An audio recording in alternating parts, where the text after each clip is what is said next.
So hi everyone and welcome. My name is Dr. Cara Omelchenko and I'm the conductor of the Laurier Symphony Orchestra. Sego, Segongwelo, Cara Loft Youngyats, Gindege Newagweho. Hello everyone, my name is Cara Loft. My family is from Tyendinaga, Mohawk Territory, and I am part of the Wolf Clan.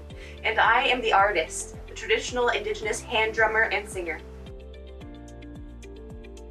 So the traditional Indigenous drum that I use, as well as the drum that our 14 students have made, is the Anishinaabe hand drum.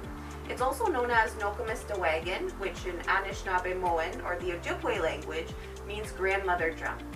And so we created these drums using deer hide.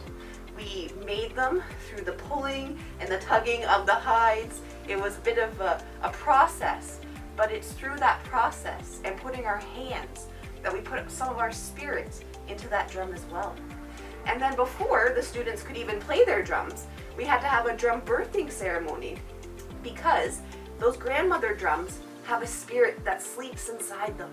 And so we need to play a song in order to wake up their spirits so that the students will be able to build their relationship. I love it when you talk to the students about how to tune their drums. Because I remember there was one time where they had to bring their drums, right? And we went around the circle and each student played their drum and then you gave them tips on tuning. And can you share with us the importance of that? Or yeah, definitely. So because we're using those natural elements, so we're using wood.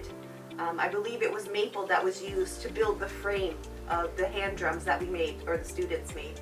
And because the hide is a natural element, it has pores and it's porous, and so it can stretch and it can contract.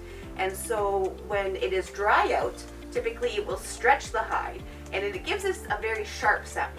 So we put a little bit of water on that drum so that it loosens the skin of the hide and creates a more crisper sound. And then, if it's too damp out, the drum will actually warp a little bit because it's so saturated with water. And so what we need to do in this case is we need to dry the drum out as well too. But when we do that process, we have to be very gentle because that is our grandmother drum.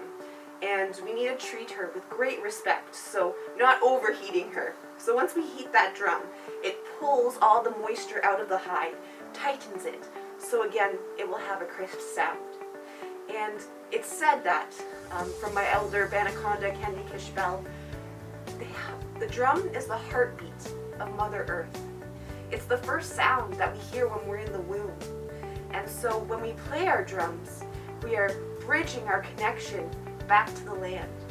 And I think that's an important piece, not just for our Indigenous students, but for everybody to be thinking about the environment, the place that we're at, and how we can take care of the land in a good way.